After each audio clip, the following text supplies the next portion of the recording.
असम में आई बाढ़ से बिगड़े हालात अब तक नहीं सुधर पाए हैं। कई दिनों से लोग अपने घरों में कैद हैं। घरों के डूबने से लोगों के पास राशन तक नहीं है। एबीपी न्यूज की इस ग्राउंड रिपोर्ट में समझिए असम के सिलचर शहर की पूरी पड़ताल।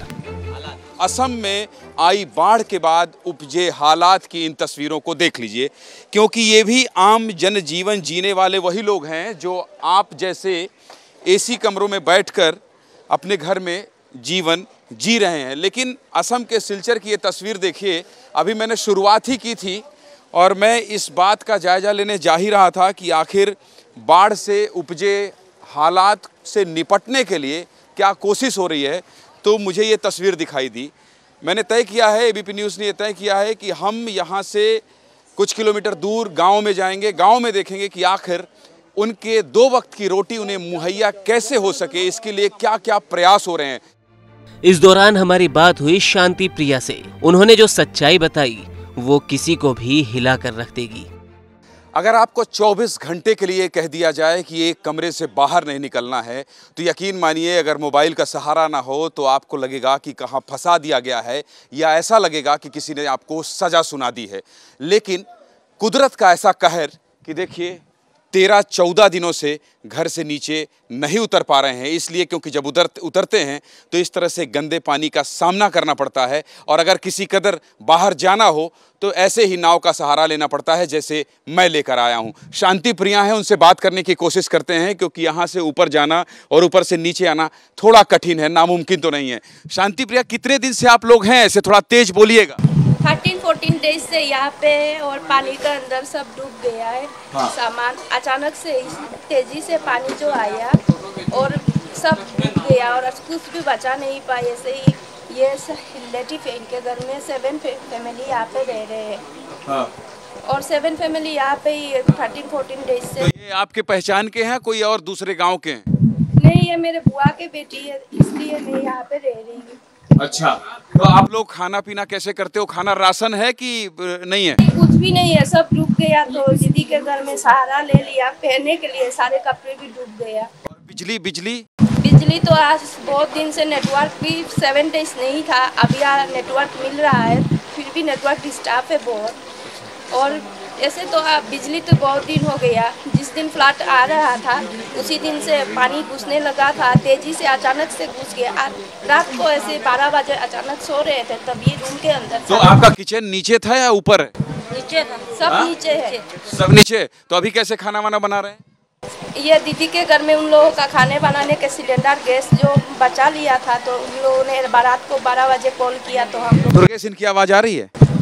हाँ, बोलिए। रात के 12 बजे और जीजू ने लेके आया, मेरे मम्मी और मुझे लेके आए, तो हम लोग दीदी के घर में रहने लगे। और 13-14 डेज हो गया। इस पीड़ा को, इस दर्द को सुनिए और समझिए। मैं बार बार कहता हूं कि जब कभी भी किसी ऐसे जोखिम भरे हालात की रिपोर्टिंग करनी हो तो पहले आपको उसको महसूस करना पड़ता है, तब आप बता पाते हैं दुनिया को, समाज को और तमाशा देखने वालों को कि अगर आपको ऐसी स्थिति में रहने को कह दिया जाए तो मुझे लगता है कि आप इनकार ही नहीं करेंगे, बल्कि यहाँ से दूर भाग जाएंगे। हालात ये है, मुख्यमंत्री हेमंत बिस्वा शर्मा यहाँ जरूर आए थे, लेकिन एनडीआरएफ, सेना की कुछ गाड़ी दिख रही है, लेकिन एनडीआरएफ की अभी भी दरकार है। लोग इंतजार कर रहे हैं कि यहाँ कम से कम सरकारी राहत सामग्री आए और इन तमाम लोगों को ऐसा खाने के लिए कम से कम गुजारिश ना करना पड़े। शांति प्रिया से जब मैं बात कर रहा था वो भावुक हो रही थी, और निश्चित रूप से जब 14 दिन से आपको एक कमरे में, एक घर के अंदर बंद रहना पड़े तो दुख तो लगता ही है। यहाँ सड़क पर गाड़ी नहीं, नाव चल रही है। ये हाल देखकर एक बार को तो ये लगा कि ये किसी गांव की तस्वीरें हैं, लेकिन आपको बता दें कि ये शहर के बीचों बीच की तस्वीरें हैं। एबीपी न्यूज ने तय किया कि न केवल उन इलाकों में जाया जाए, बल्कि लोगों की मदद कैसे हो रही है और लोग कैसे खाना खा रहे हैं और कैसे घरों में 14 से 15 दिन बंद होने के बाद वो जिंदा है, इसकी भी पड़ताल की जाए।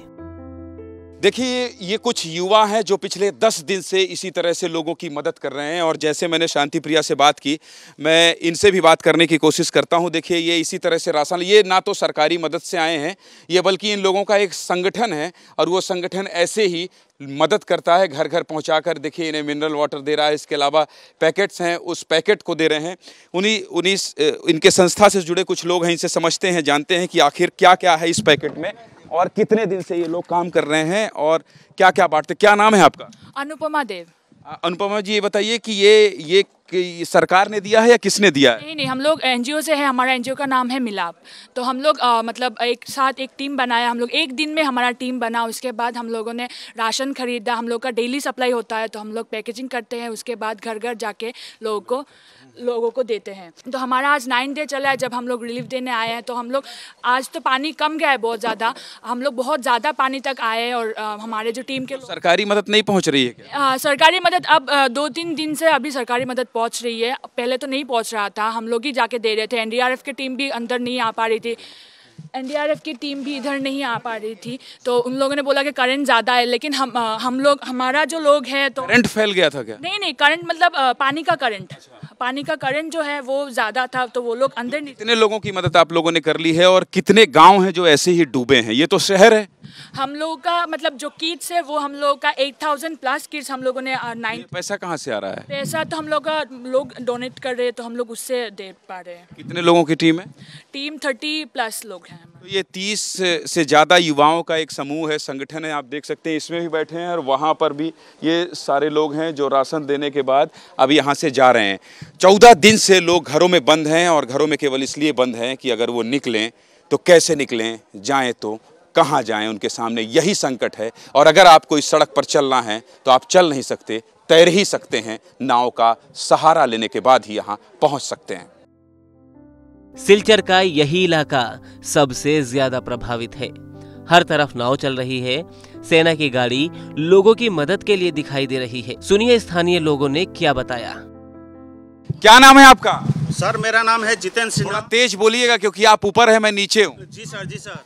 क्या बोलना चाह रहे हैं? मैं ये बोलना चाहता हूँ कि ये हमारा न्यू भगतपुर, चैंकुरी रोड, बिमल सरनी, यहाँ पर कोई राशन पानी नहीं आया।